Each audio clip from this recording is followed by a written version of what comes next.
On est good. Alors je vous préviens déjà, oui, je suis dans une vibe perruque en ce moment, j'en mets tout le temps, j'aime trop ça. Et si vous voulez la référence de cette perruque, je l'ai mis évidemment en barre d'infos, cause I am a good person. Bon, je vais commencer la vidéo enfin. Bonjour la jeunesse, j'espère aujourd'hui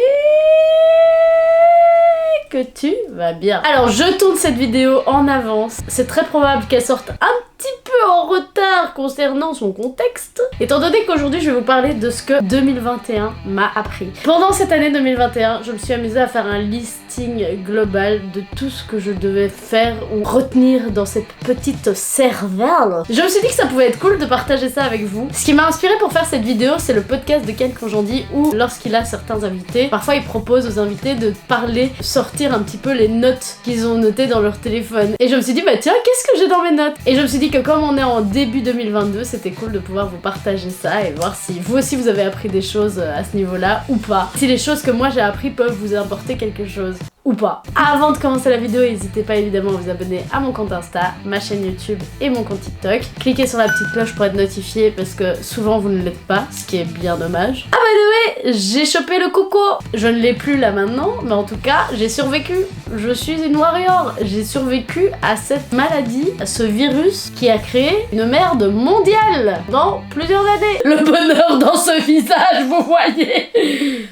Pas du tout. Alors, la première chose que j'ai appris, c'est que les gens sont plus lâches quand on leur parle en face. Pourquoi j'ai dit ça? Parce qu'en fait, je suis quelqu'un de base qui suis très timide, étonnamment. Mais je suis très timide de base. Maintenant, je suis plus du tout. Et en fait, j'ai remarqué que parfois, confronter les gens, c'était bien aussi. Parce que les gens s'attendent pas toujours à ce que tu réagisses. Et comme ils s'y attendent pas, souvent ils bégayent en fait quand ils commencent à réagir. Et je trouve que c'est intéressant à voir. Je parle notamment du contexte de quelqu'un qui vient se foutre de ta gueule dans la vie en général, tu vois. Et ben au lieu de le laisser passer, de faire de pas répondre, ben réponds en fait. Tu peux répondre. En fait j'ai remarqué un truc, c'est que quand tu réagis, souvent les gens après ils bégayent et c'est super drôle à voir en fait. C'est pour ça que je trouve que c'est important parfois aussi de confronter les gens en fait. De se dire ben vas-y, tu me cherches, ben vas-y viens, trouve-moi maintenant. En fait souvent, c'est très rare qu'il y ait des répercussions face à ça en fait. D'habitude les gens ont l'habitude que tu fermes ta gueule et que tu sois là trop drôle ton humour, alors que pas du tout, tu vois. Quelque chose qui t'a dérangé, bah tu le dis direct. Et ça j'ai remarqué aussi quand tu confrontes la personne en posant une question. Souvent quand tu poses des questions, ça veut dire que t'es pas dans le jugement, ça veut dire que la personne ne se sent pas jugée, mais elle peut avoir tendance à perdre un peu l'équilibre en fait. Moi je trouve ça génial à voir en tout cas. Donc voilà, moi avant j'avais toujours peur de confronter les gens parce que j'avais peur des répercussions, j'avais peur que la personne s'emballe, que ça parte en couille et tout. Et en fait j'ai remarqué que c'est très rare que ça arrive en fait. Bon après évidemment fais attention à qui tu t'adresses. Si tu es face à quelqu'un de sanguin ou qui peut avoir tendance à vite monter dans les tours, mais forcément là fais peut-être un peu plus attention, mais les gens ne s'attendent pas à ce que tu réagisses en fait. Alors le deuxième point, le sport c'est la vie pour ta peau et pour ta motivation. Je suis une personne indépendante, je travaille à mon propre compte, donc c'est très difficile parfois de se motiver parce qu'en fait toi seul choisis tes horaires, toi seul choisis ton rythme de travail, toi seul choisis ce que tu fais. En fait j'ai remarqué une chose, c'est que le sport ça t'aide vraiment à garder un rythme, ça t'aide à te sentir bien, ça t'aide à garder l'énergie, ça t'aide à plein de choses et en fait j'ai remarqué que le sport c'est vraiment la base de tout. Je sais que je vais être chiante quand je vais vous dire ça, certains d'entre vous vont être saoulés en entendant ça, mais franchement je vous jure que c'est vrai. Depuis que j'ai repris le sport, je me sens beaucoup mieux, mon corps se sent mieux, je mange plus sainement aussi. J'ai remarqué depuis que j'ai commencé le sport, mon corps a besoin de certaines choses qu'il avait moins besoin avant. Du coup il mange plus sainement, je mange des plus petites quantités aussi parce que je mange vraiment ce que j'ai besoin et je vais plus aller dans l'excès. Le fait de fonctionner de cette manière, vous avez vu j'ai maigri, j'ai perdu beaucoup de poids. Ici en tout j'ai perdu 10 kilos parce qu'en fait le sport a enchaîné tout le reste en fait. En fait le sport c'était la base de tous les autres changements. Donc pour ton moral aussi parce que ici forcément on n'est pas dans une période hyper simple. Le sport m'aide à tenir en fait, vraiment. Honnêtement, pour vous dire honnêtement, ces 2 années précédentes, donc 2020-2021, j'ai l'impression que l'univers a freiné tout ce que j'avais mis en place en fait. Et je suis pas la seule à avoir eu ce sentiment, hein. Beaucoup de gens se retrouvent dans cette situation. Il y a même des gens qui ont eu la malchance de devoir arrêter leur business. Ça me saoule, même pour moi et pour les autres en fait. Alors, le point suivant. Il existe toujours une solution. C'est très con, mais je trouve que c'est vrai. Des phrases ultra obvious ça en vrai, mais c'est juste que c'est bien de se le rappeler. En fait, si t'as une situation qui te plaît pas, il y a une solution, t'inquiète pas. Maintenant je commence à avoir un peu cette sagesse de me dire ok là t'es dans un bad mood, mais dis-toi qu'il y a toujours un bon après. Même si c'est chiant, même si on sait que voilà, tout le monde le dit, la pluie après le beau temps, blablabla. blablabla, blablabla. Mais c'est vrai. Dis-toi que c'est parce que l'univers t'offre quelque chose de bien après. Donc il faut te préparer à ça. Il faut dire que souvent les phases difficiles, c'est celles qui vont te permettre de changer quelque chose dans ta vie. Profites-en en fait de ce moment qui est difficile pour justement te remettre en question, te demander qu'est-ce qu'il faut changer, ce qu'il faut améliorer, etc. Le point suivant. L'être humain ne retient donc aucune leçon. Les 2 dernières années prouvent que ce que je dis est vrai.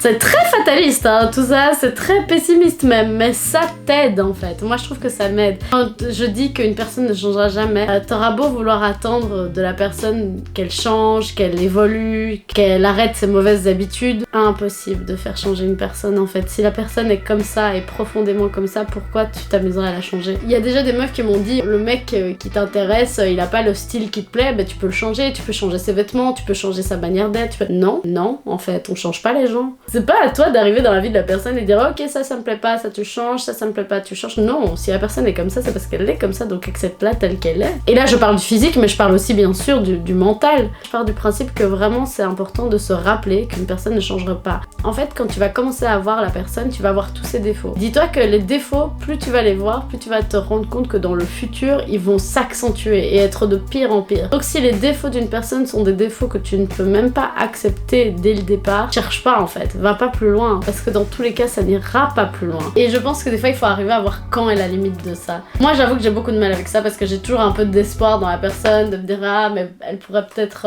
essayer. Non.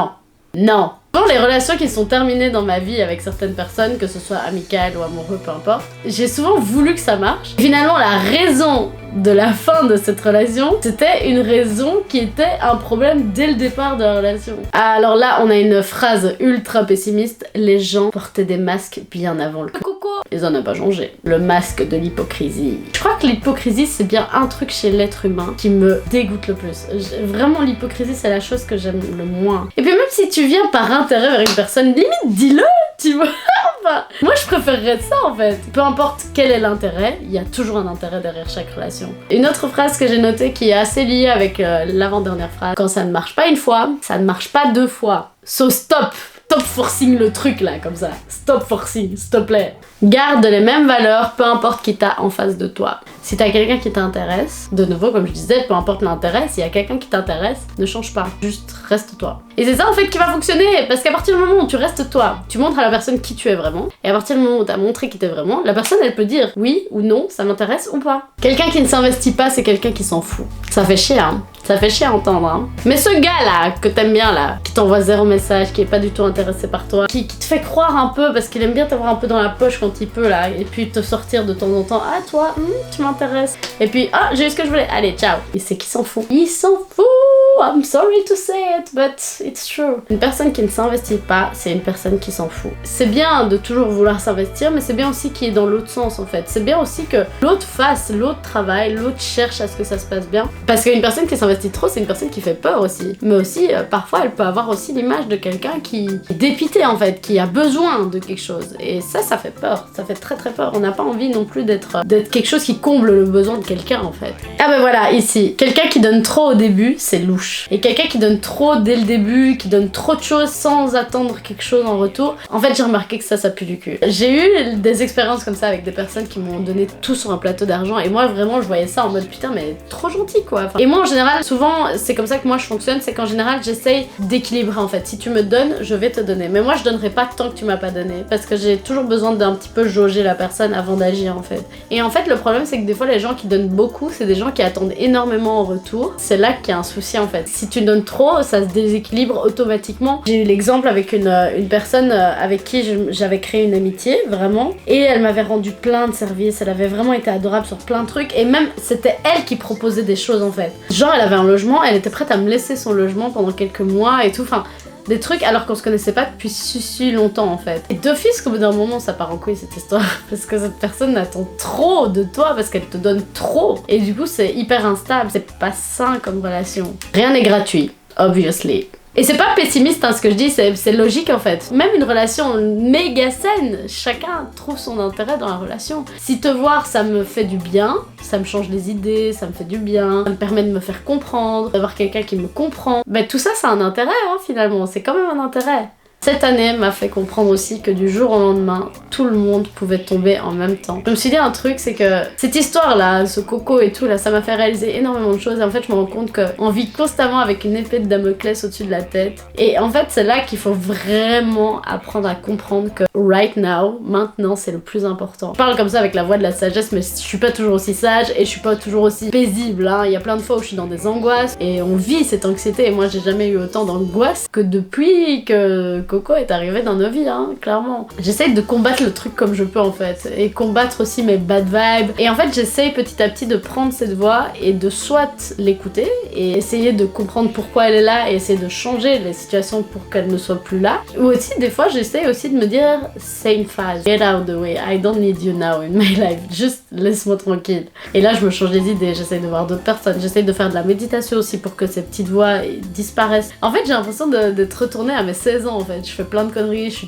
suis jeune, je m'amuse, je me prends pas la tête. Et ça, c'est depuis que Coco est arrivé aussi. En fait, on se rend compte que la vie est courte et qu'il faut profiter. Ma liste est pas du tout terminée, mais je me rends compte que la vidéo commence à être beaucoup trop longue, donc je vais m'arrêter là. Si vous voulez une partie 2 du coup de la suite de la liste, parce que je suis même pas à la moitié, dites-le moi en commentaire et alors je ferai ça avec grand plaisir.